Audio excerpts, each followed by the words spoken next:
ദൈവത്തിൻ്റെ അതിപരിശുദ്ധമായ നാമം വാഴ്ത്തപ്പെടുമാറാകട്ടെ. ഞാനോ ലോകാവസാനത്തോളം എല്ലാ നാളും നിങ്ങളോട് കൂടെയുണ്ടെന്ന് വാഗ്ദത്തം ചെയ്ത നസ്രയനായ യേശുവിൻ്റെ നാമത്തിലുള്ള പ്രഭാത വചനത്തെ ഇന്ന് പകലിലും എൻ്റെ പ്രിയ അഭിഷിക്തന്മാരോടും സഹോദരങ്ങളോടും കൂടപ്പറപ്പുകളോടും സുഹൃത്തുക്കളോടും അറിയിക്കുന്ന നിങ്ങളെല്ലാവരും ആയിരിക്കുന്ന ഇടങ്ങളിലൊക്കെ ദൈവകൃപയോടും സമാധാനത്തോടും സന്തോഷത്തോടും കൂടി ആയിരിക്കുന്നുവെന്ന് ഞാൻ ദൈവത്തിൽ വിശ്വസിക്കുന്ന ഒരു പുതിയ പ്രഭാതം കാണുവാൻ ദൈവം നമുക്ക് തന്നിരിക്കുന്ന മഹാഭാഗ്യത്തെ ഓർത്ത് ഞാൻ ദൈവത്തെ സ്തുതിക്കുന്നു. കഴിഞ്ഞ രാത്രിയുടെ നിദ്രയിലേക്ക് പ്രവേശിച്ച അനേകം പേർ ഈ ലോകത്ത് നിന്നും മാറ്റപ്പെട്ടപ്പോൾ നമുക്ക് വീണ്ടും ഒരു പ്രാവശ്യം കൂടി ദൈവത്തിൻ്റെ വചനം കേൾക്കുവാൻ, പഠിക്കുവാനും, ഗ്രഹിക്കുവാനും, ധ്യാനിക്കുവാനൊക്കെ തന്നിരിക്കുന്ന ദൈവകൃപയോർത്ത് ഞാൻ ദൈവത്തെ സ്തുതിക്കുന്നു. നിങ്ങളെല്ലാവരെയും ഇന്ന് പകലിലും ദൈവം അനുഗ്രഹിച്ച് വർദ്ധിപ്പിച്ച് ക്രിസ്തുവിൻ്റെ വചനം സകല ഐശ്വര്യത്തോടും നിങ്ങളിലും എന്നിലും ദൈവകൃപയോടും കൂടി നിറയട്ടെ എന്ന് ആത്മാർത്ഥമായി പ്രാർത്ഥിച്ചുകൊണ്ട് എല്ലാ ദിവസവും ധ്യാനിക്കുന്ന പോലെ ഒരു കൃപയുടെ സന്ദേശം നിങ്ങളുടെ മുമ്പിലേക്ക് കൊണ്ടുവരുന്നു. അതിനാധാരമായി യെശയ്യാ പ്രവാചകന്റെ പുസ്തകം 30-ാം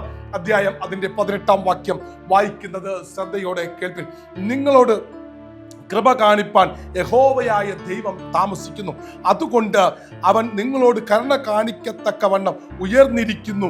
യഹോവ ന്യായത്തിൻ്റെ ദൈവമല്ലോ, അവനായി കാത്തിരിക്കുന്നവരൊക്കെയും ഭാഗ്യവാന്മാർ. ഒരിക്കൽ കൂടി ആ പദം ഉച്ചരിക്കുന്നു. അതുകൊണ്ട് യഹോവ നിങ്ങളോട് കൃപ കാണിപ്പാൻ താമസിക്കുന്നു, അതുകൊണ്ട് അവൻ നിങ്ങളോട് കരുണ കാണിക്കത്തക്കവണ്ണം ഉയർന്നിരിക്കുന്നു.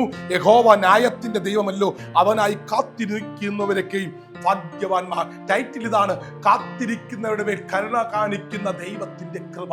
ആമേൻ. ഇവിടെ ഇത് യെശയ്യാ പ്രവാചകന്റെ പുസ്തകത്തിൽ വളരെ വ്യക്തമായി പഴയ കാലഘട്ടത്തിൽ പഴയ നിയമത്തിൽ ഏറ്റവും ശക്തന്മാരായ മുതിർന്ന പ്രവാചകന്മാരിൽ ഏറ്റവും ശക്തനാണ് യെശയ്യാ പ്രവാചകൻ. യെശയ്യാ പ്രവാചകനാണ് വളരെ വ്യക്തമായി യേശു ക്രിസ്തുവിന്റെ വരവിനെ കുറിച്ചും ജനനത്തെക്കുറിച്ചും വളരെ ആധികാരികമായിട്ടും വിളിച്ചു പറഞ്ഞത്. അവൻ അത്ഭുത മന്ത്രി, വീരനാം ദൈവം, നിത്യപിതാവ്, സമാധാനത്തിന്റെ പ്രഭു എന്ന് പേർ വിളിക്കപ്പെടുമെന്ന് വളരെ വ്യക്തമായിട്ടും ഒരു പ്രവചന ശബ്ദത്തോടെ വിളിച്ചു പറഞ്ഞത്.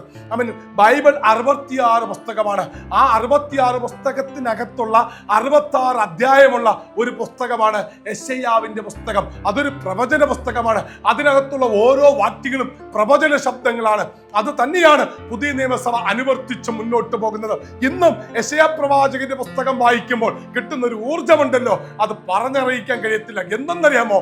ആ ഭക്തൻ ദൈവത്തിലും ദൈവവചനത്തിലും ദൈവത്തിന്റെ കൃപയിലും ആശ്രയിച്ച് മുന്നോട്ട് പോയി. അതുകൊണ്ടാണ് അദ്ദേഹം 40:31 ഇങ്ങനെ പറയുന്നു, കാത്തിരിക്കുന്നവർ ശക്തിയെ പുതുക്കും, അവർ കഴുകന്മാരെ പോലെ ചിറകടിച്ച് കയറും എന്ന് പറഞ്ഞത്. ഇവിടെ ഇതാ വളരെ വ്യക്തമായി പറയുന്നു, കാത്തിരിക്കുന്നവരുടെ മേലാണ് ദൈവത്തിന്റെ കൃപ ചലിക്കുന്നതാമേ. ഇവിടെ യഹോവേ നിങ്ങളോട് കൃപ കാണിക്കാൻ താമസിക്കുന്നു. കാരണം എന്ത്?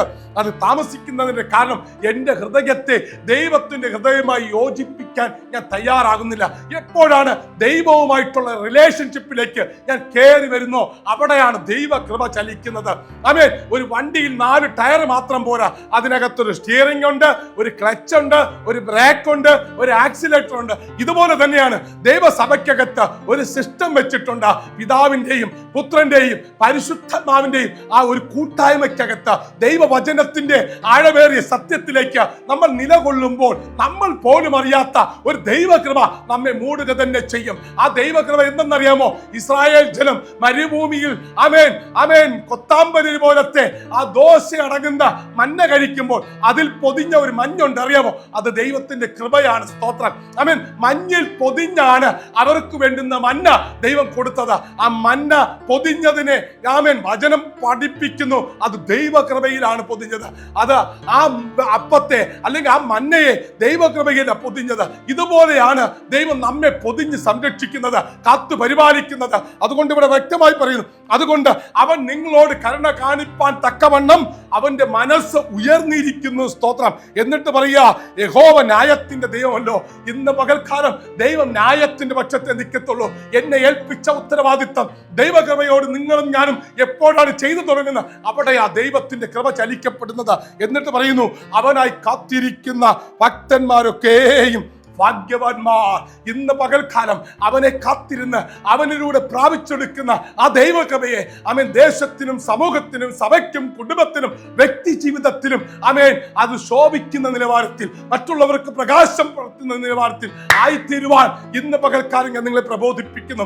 ആമേൻ. ആ ദൈവത്തിന്റെ കൃപയിൽ അധിവസിക്കുന്ന ഒരു ദൈവവൈതലായി, ഒരു ദൈവദാസനായി, ദൈവദാസിയായി നിങ്ങളും ഞാൻ മാറപ്പെടുമ്പോൾ അത് ലോകത്ത് ജ്യോതിസായി, പ്രകാശമായി, വെളിച്ചമായി അനേകം ഇരുട്ടിൽ കിടക്കുന്ന ജനത്തിന് അതൊരു ആമേൻ ഉഷസ്സായി മാറുമെന്ന് ഈ തിരുവചനം പഠിപ്പിക്കുന്നു. അതിനായിട്ട് ഇന്ന് പകൽക്കാലം സമർപ്പിക്കുന്ന ഒരു ക്രിസ്തീയ ജീവിതം നിങ്ങളിലും എന്നിലും ഉണ്ടാകണമെന്ന് പരിശുദ്ധാത്മാവ് ആഗ്രഹിക്കുന്നുണ്ട്.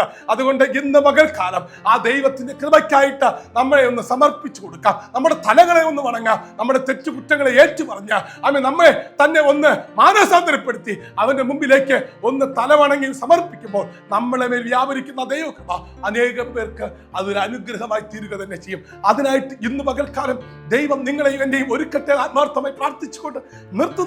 May God bless you. Jesus loves you. God be with you.